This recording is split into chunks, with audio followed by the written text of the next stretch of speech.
Goeienaand. Good evening, fellow South Africans, and I know this video is totally off topic. It's all about American politics, but I think you'll find it quite intriguing, and you'll see how America is changing. Over the last 20 years, largely through the Democrats, millions of migrants from countries like Africa, the Middle East, or I should say regions like Africa and the Middle East, have poured into America. And now the numbers of, for example, Muslims and Africans in certain regions are growing quite strongly.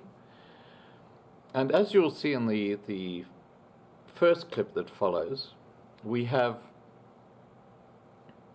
the first two Muslim women holding a seat in Congress in the USA, which to me is quite disturbing when you look at what's happening in Europe. But maybe I'm being racist by saying that.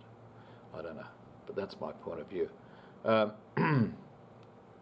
But the thing that I find absolutely fascinating about American politics is that the American voter can elect a dead man into office. I'm not joking, they did. This guy, Hoff, he was a brothel owner. And the reason I'm actually talking about him, because he was a brothel owner here in Las Vegas, Nevada, in a place called Prahump, I think it is, yeah, Prahump. And he died 3 weeks ago. But he went forward as a candidate for the Republican Party, and extraordinarily, he won. What's going to actually happen is the Republicans will find a replacement for him, but isn't that extraordinary? Now, politics in America is really weird.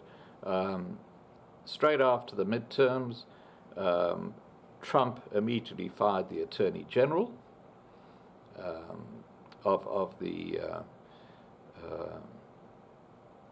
government, and Jeff Sessions has been given his marching orders, and he's now been replaced by a fellow by the name of Whitlock. And of course, CNN are ready right onto this case and saying that, you know, he's got to recuse himself from everything that's involving Trump because he's so compromised. And, well, we know what the fake news network is like, so I won't go any further into that. But, totally off topic, but I think you'll find it quite interesting. This is the face of politics in the US. And I'm just so pleased that in Australia, it's a hell of a lot easier than they have it here.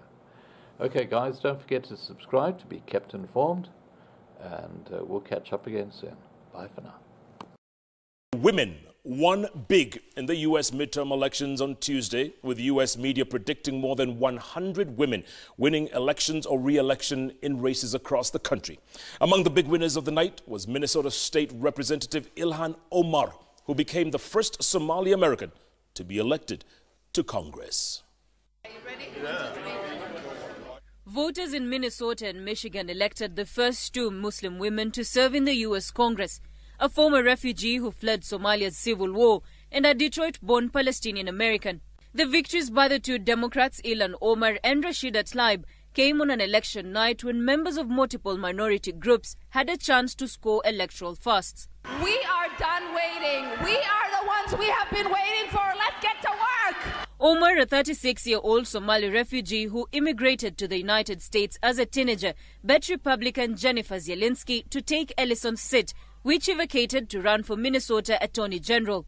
Omar says one of her priorities is to continue to stand against President Donald Trump's immigration policies. The choices we're making right now do not sit well with the values that I think most Americans share. 29-year-old Alexandria Ocasio-Cortez became the youngest woman to be elected in Congress. The newcomer had edged out longtime Congressman Joe Crowley in a Democratic primary earlier this year. Democrats Sharis Davids, a lesbian mixed martial arts fighter, and Deb Haaland became the first Native American women elected to Congress. Democrats rode a wave of dissatisfaction with President Donald Trump to win control of the U.S. House of Representatives, giving them the opportunity to block Trump's agenda and open his administration to intense scrutiny. Republicans retained control of the Senate. Dennis Hoff is the Trump of Trump. He was a colorful character in life, but also now in death. Dennis Hoff, who also called himself America's best-known pimp, managed to win a seat Tuesday in Nevada's State Assembly, despite having died last month. With his name still on the ballot, the late strip club owner who owned 5 legal brothels in the state beat his Democratic challenger. Under Nevada law, state officials can appoint another Republican to fill the vacancy. Hoff said Donald Trump's win in 2016 inspired him to dabble in politics. He starred in HBO's adult reality series Cat House and wrote a book titled The Art of the Pimp. Last month, Hoff was found dead hours after a campaign rally and his 72nd birthday party. Foul play was not reported. Officials had mailed ballots out before his death, allowing the dead brothel owner's name to remain on the ticket. And a remarkable victory was his, coming in first from the grave.